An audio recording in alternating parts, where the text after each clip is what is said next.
The quantum sensors aboard the Ganymede research station picked up the anomaly at 3:47 Earth Standard Time. Dr. Sarah Chen stared at the readings, her coffee forgotten as the holographic display showed something that shouldn't exist. A tear in spacetime, expanding at an impossible rate just beyond Jupiter's largest moon. "Marcus, are you seeing this?" she called out to her colleague, who was already rushing to her station. Dr. Marcus Kumar's dark eyes widened as he processed the data streaming across their screens. "Those energy signatures, they're unlike anything we've ever encountered," he muttered, fingers flying across the haptic interface. "It's not natural. Someone's opening this rift deliberately." The station's AI chimed in, its calm voice a stark contrast to the growing tension. "Alert. Unknown objects emerging from spatial anomaly. Current count: 7 vessels of non-human design. Size comparison indicates capital ship classification." Sarah's heart pounded as she initiated emergency protocols. The Ganymede station was humanity's most advanced research facility, but it was no military installation. Their defensive capabilities were limited to basic shields meant to deflect space debris. The first transmission came moments later, a burst of data that the station's linguistics AI struggled to decrypt. When it finally resolved into comprehensible speech, the message was chillingly simple: "Your species' isolation ends now." The attack began without warning. The alien vessels unleashed weapons that bent light itself, creating cascading waves of destruction that sheared through the station's outer rings like paper. Emergency pods launched automatically, carrying precious research data and a handful of surviving staff toward the relative safety of Jupiter's magnetic field. Sarah found herself in one of these pods, watching through tears as the station, her home for the past 3 years, broke apart in silent agony. Marcus hadn't made it. He'd stayed behind to ensure the quantum core's containment wouldn't fail, saving countless lives at the cost of his own. The news reached Earth 8 hours later. Humanity's first contact with an alien civilization had come not with diplomacy or wonder, but with unprovoked violence. The response, however, would shock their attackers. In a secured facility beneath the Indian Ocean, Admiral Rhea Patel reviewed the footage from Ganymede for the 100th time. Unlike the public, she knew this attack wasn't entirely unexpected. Humanity had been preparing for this possibility for decades. "They targeted our research facilities first," she noted to the assembled Joint Chiefs. "Not our military installations or population centers. They're afraid of what we might discover." The holographic display showed the attacking vessel's energy signatures. The aliens, who still hadn't identified themselves, possessed technology far beyond humanity's public capabilities. But humanity had secrets of its own. "Initiative Prometheus is ready," announced Dr. James Morrison, head of the Quantum Defense Division. "The attack on Ganymede provided exactly the data we needed to confirm our theories about their technological base. They're using controlled quantum tunneling for their weapons systems. Advanced, yes, but not insurmountable." Admiral Patel nodded grimly. "And our countermeasures?" Morrison's smile was tight but confident, already being deployed. "We've been seeding quantum entanglement nodes throughout the solar system for the past 15 years. They think they're dealing with a primitive species that just achieved spaceflight. They don't realize we've been playing a much longer game." The aliens' next attack came 3 days later, targeting the Mars colonies. But this time, humanity was ready. As their weapons fire approached the Martian atmosphere, it encountered something impossible. A quantum field that didn't just stop their attacks but reversed them, sending the energy cascading back toward its source. In the chaos that followed, Sarah Chen found herself working alongside military scientists, her expertise in quantum mechanics proving invaluable. The data she'd managed to save from Ganymede held crucial insights into the aliens' technology. "They're called the Vex," she explained to Admiral Patel, pointing to patterns in their transmission data. "And they're not just afraid of our potential. They're afraid of our speed of advancement. Most species take millennia to progress from basic spaceflight to quantum mechanics. We did it in less than 2 centuries. The Admiral's expression was grim but determined. Then let's show them why they should be afraid. Initiate Operation Stargazer. Across the solar system, humanity's hidden defenses awakened. The real war was about to begin, and the Vex would learn that humanity's greatest strength wasn't their technology. It was their relentless drive to survive and adapt. As Sarah watched the quantum defense grid power up, she thought of Marcus and the others lost at Ganymede. Their sacrifice wouldn't be in vain. Humanity's isolation had ended, yes, but so had their pretense of vulnerability. The stars themselves seemed to hold their breath, waiting to see what this young species would do next. The Vex had made a critical error in judgment. They had assumed humanity's apparent technological level reflected their true capabilities. They were about to learn just how wrong they were. In orbit around Earth, thousands of seemingly innocent satellites simultaneously revealed their true nature. Each one contained quantum-entangled particles linked to a vast defense network. Humanity had been preparing for this moment not just for years, but for generations. The price of first contact had been paid in blood. The response would reshape the galaxy. The Europan ice sheets glowed with an eerie blue light, reflecting the activation of humanity's most closely guarded secret. 2 kilometers beneath the frozen surface, Ambassador Kai Paddle stood in a vast chamber that officially didn't exist, watching as crystalline structures pulsed with quantum energy. The Vex weren't entirely wrong to fear us, he said to the assembled delegation of archivists. The aliens, resembling towering mantids with iridescent exoskeletons, clicked their mandibles in what he had learned was a sign of agreement. The leader of the archivist delegation, who called herself First Memory, stepped forward on her 4 primary limbs. We have watched your species since you first split the atom. The Vex's assessment of your development timeline was flawed. Kai allowed himself a small smile. The archivists had revealed themselves shortly after the Vex attack, breaking centuries of silent observation. They weren't the only ones. The assault on Ganymede had triggered a cascade of diplomatic contacts from species that had been watching humanity's progress with growing interest. In another section of the facility, Dr. Sarah Chen worked alongside archivist scientists, integrating their vast knowledge of quantum mechanics with humanity's innovative applications. The aliens' crystalline computing systems interfaced seamlessly with Earth's quantum networks, creating something entirely new. The Vex based their attack strategy on standard developmental patterns, Sarah explained to Admiral Pottle during a briefing. They expected us to follow the same technological progression as other species, but humanity's greatest advantage has always been our ability to take unexpected paths.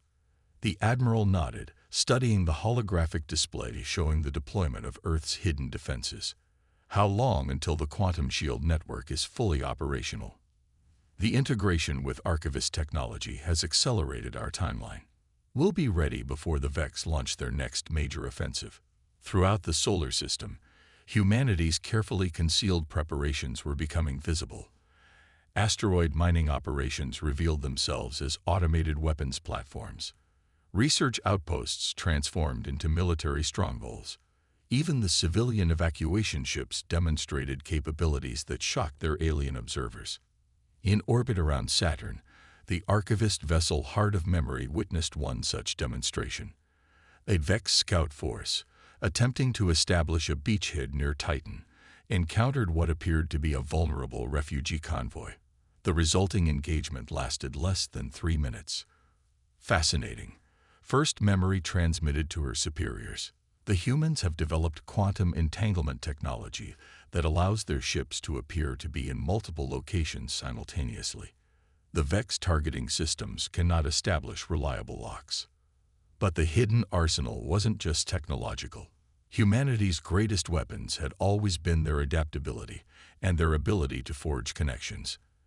As news of the conflict spread through the galaxy, other species began to see humans not as primitive upstarts, but as potential allies against the Vex hegemony. The Meridian Collective, a loose federation of trading species, offered humanity access to their faster-than-light transportation networks. The Silicon Dreams, a machine civilization that had achieved consciousness millennia ago, shared their expertise in quantum computing. Even the enigmatic cloud dancers, beings of pure energy, expressed interest in diplomatic relations. At a secure facility on Mars, Kai found himself in an unprecedented gathering of alien diplomats. The Vex believe they are preventing a threat from emerging. He addressed the assembled representatives. Instead, they have catalyzed the very alliance they feared. The quantum defense grid now extended beyond Mars, its network of entangled particles creating an impenetrable web of sensors and countermeasures. But humanity's true strength lay not in their defenses, but in their ability to imagine possibilities that other species had never considered. In the Europa facility, Sarah made a breakthrough that would change the course of the war. Working with archivist quantum crystals and human innovation, she discovered a way to not just defend against Vex weapons, but to redirect their energy in ways that defied conventional physics. They see space-time as a fixed construct, she explained to a joint human-alien research team. We see it as something that can be reshaped. That's why they fear us, not because of what we are, but because of what we might become. The Vex's next attack would come soon, everyone knew.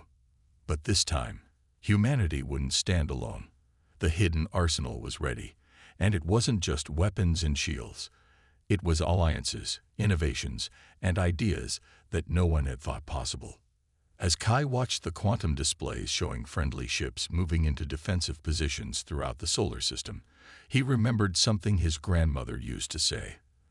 The strongest walls are built by many hands. The Vex had sought to isolate and destroy a potential rival. Instead, they had helped forge something unprecedented.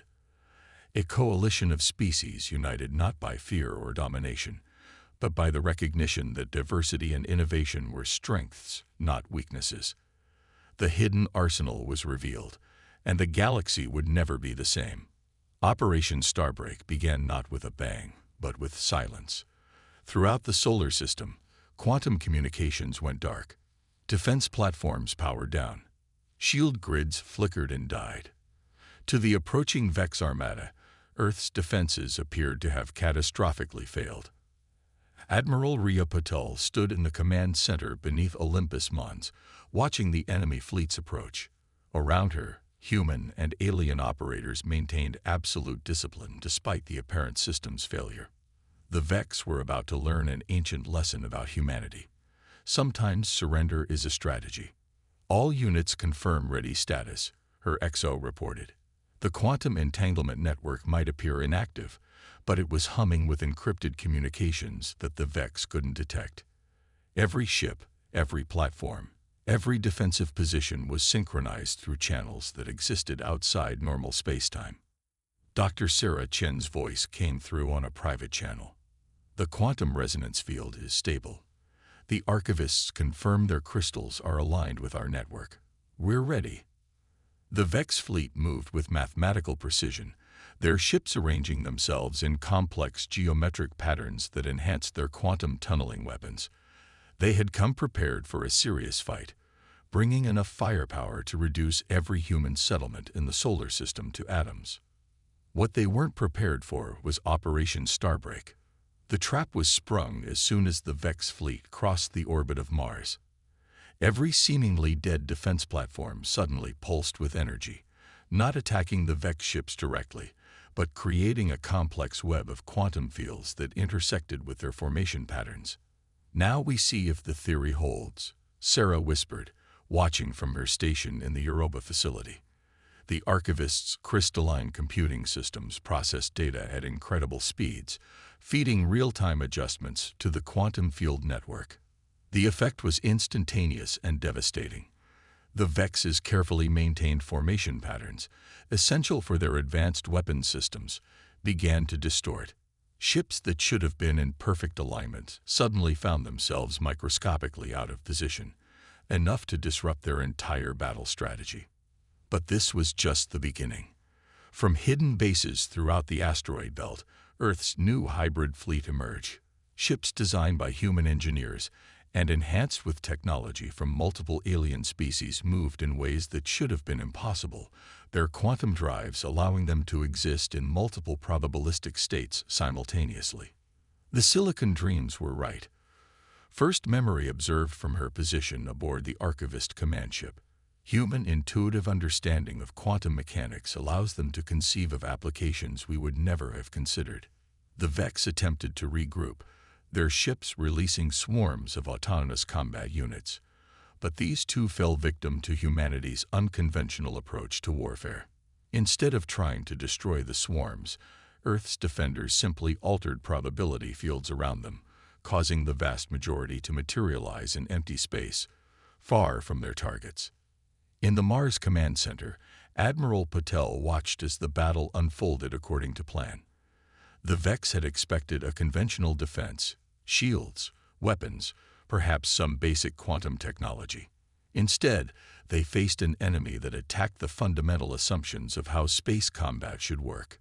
Humanity's ships didn't just fire weapons, they changed the rules of physics in localized areas. They didn't just raise shields, they created zones where probability itself favored them. And they didn't fight alone. The combined knowledge of multiple species had created something entirely new in the history of warfare. Second phase initiating, Sarah reported. The quantum resonance field began to pulse in a complex pattern, one that the Archivist's predictions suggested would have a devastating effect on Vex technology. Their ships relied on precise quantum tunneling for everything from weapons to basic functions. The effect exceeded even the most optimistic predictions. Vex ships began to lose cohesion as their quantum systems encountered patterns they couldn't adapt to. It wasn't destruction in the conventional sense. Rather, their technology simply ceased to function as intended. We're not just fighting their ships, Sarah explained to the assembled command staff via quantum link. We're fighting their understanding of reality itself. Every species develops quantum technology based on their own mathematical models of how space-time works.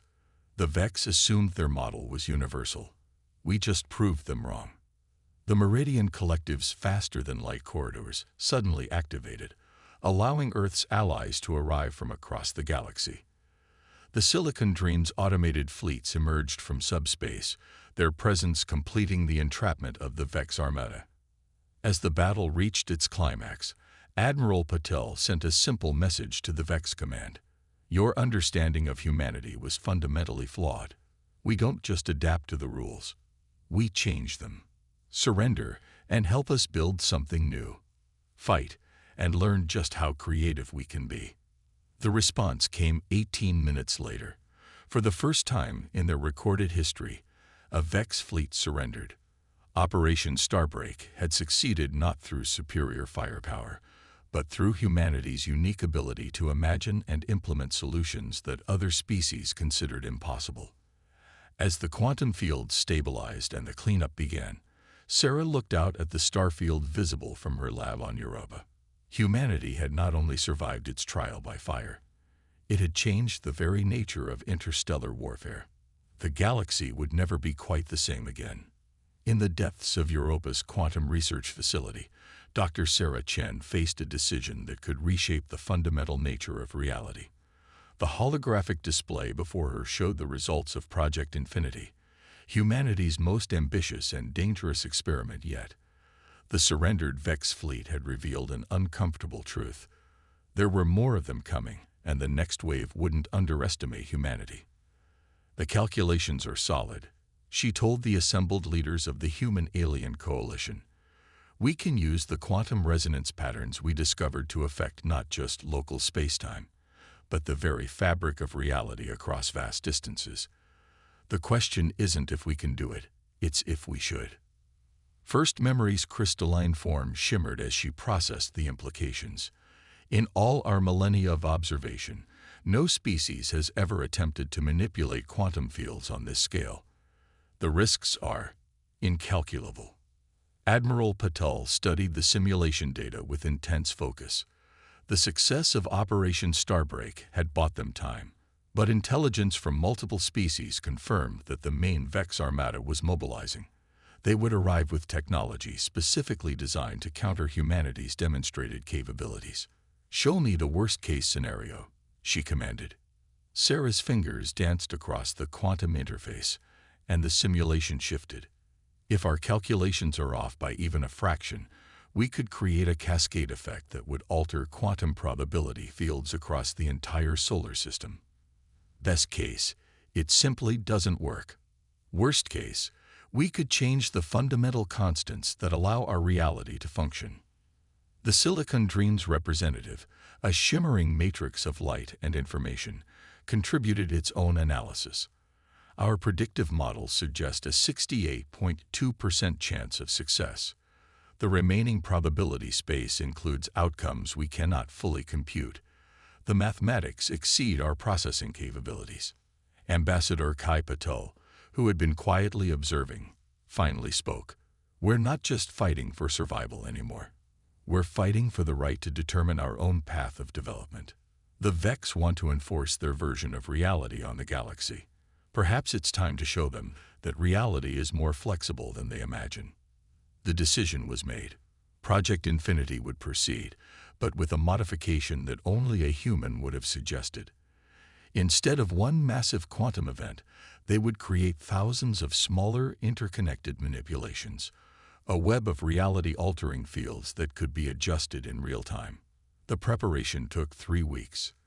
Throughout the solar system, quantum entanglement nodes were recalibrated. The archivist's crystalline computers merged with human quantum systems in new ways. The Silicon Dreams contributed their vast processing power to maintain the stability of the fields they were about to create. When the Vex Armada arrived, they came prepared for anything. Or so they thought. Their ships were shielded against quantum manipulation. Their weapons systems had been redesigned to function even if local spacetime was distorted. They had studied every aspect of Operation Starbreak and developed countermeasures. What they hadn't prepared for was Project Infinity.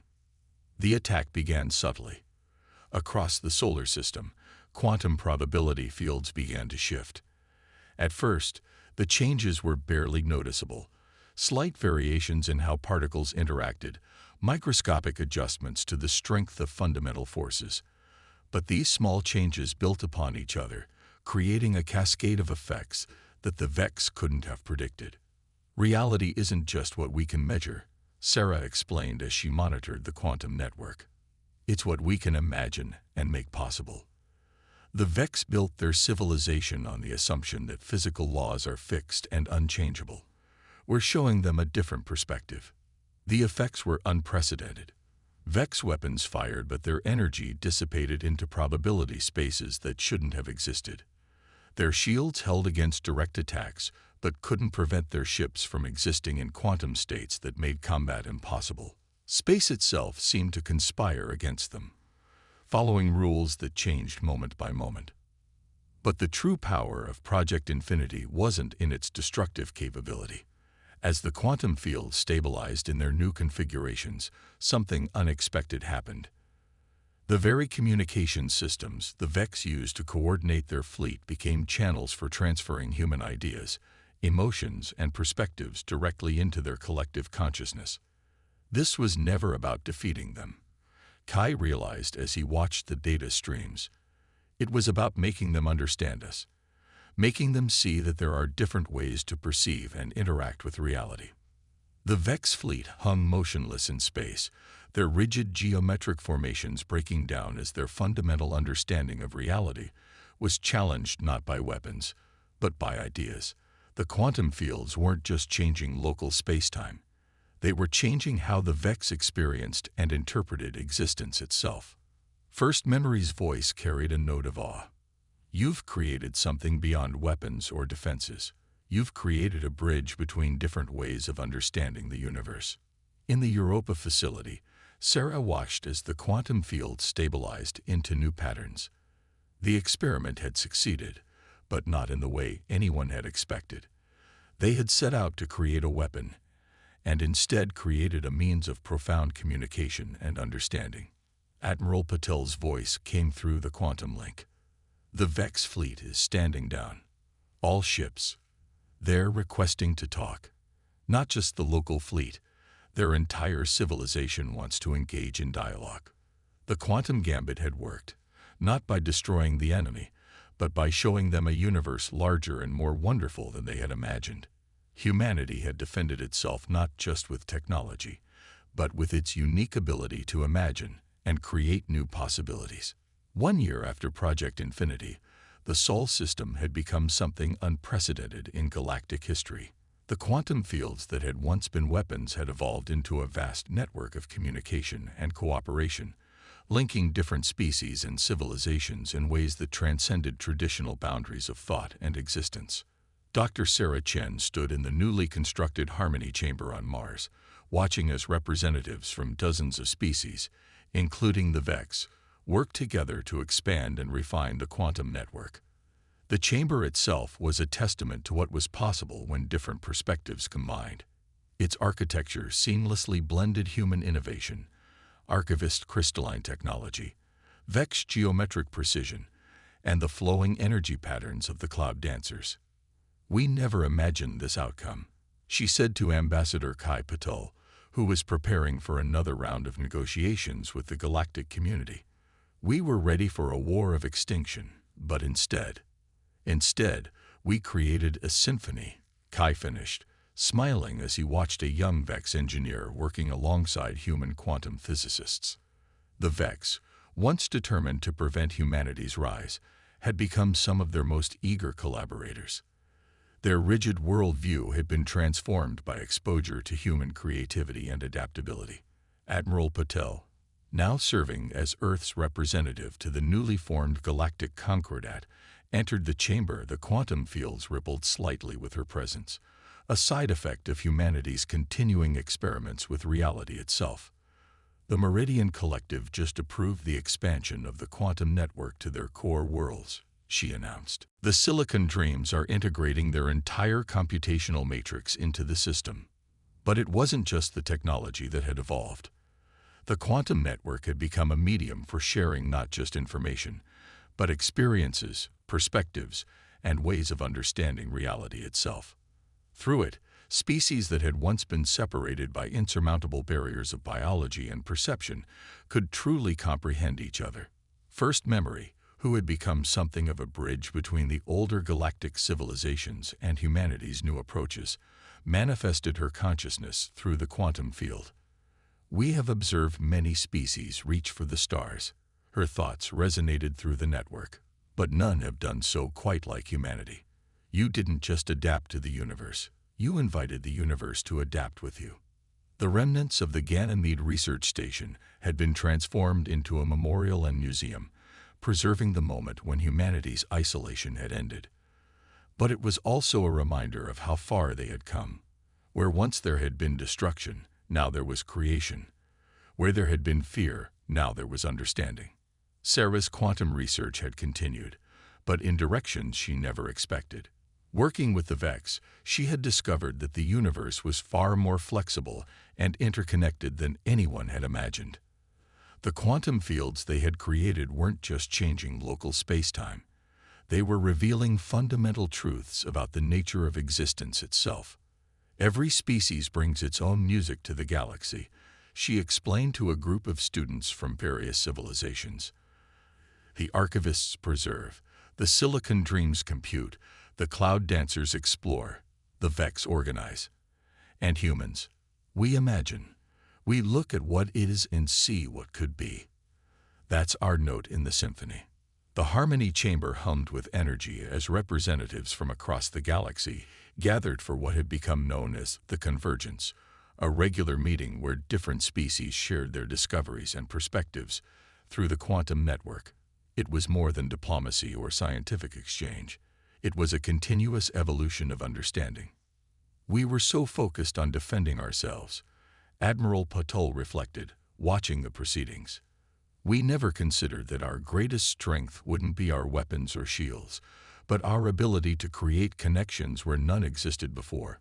The quantum network expanded daily, each new connection adding depth and complexity to the galactic symphony. The Vex, who had once sought to prevent humanity's influence from spreading, now worked tirelessly to help extend the network to the farthest reaches of known space. In orbit above Mars, the first of a new class of ships prepared for launch.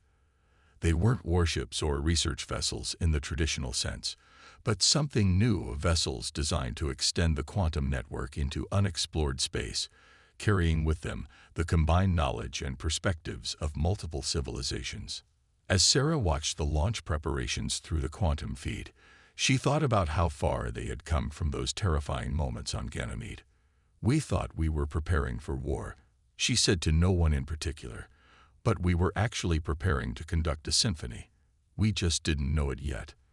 The stars themselves seemed to pulse in harmony with the quantum network, as if the galaxy itself was participating in this new form of existence. Humanity had not just survived its trial by fire. It had transformed it into an opportunity for something greater than anyone had imagined. In the end, their greatest victory hadn't come from overpowering their adversaries, but from showing them, and themselves, that the universe was large enough for many kinds of music, many ways of being, many forms of understanding. And in that vast cosmic symphony, humanity's note rang clear and true, inviting others to join in a harmony that would echo through the ages.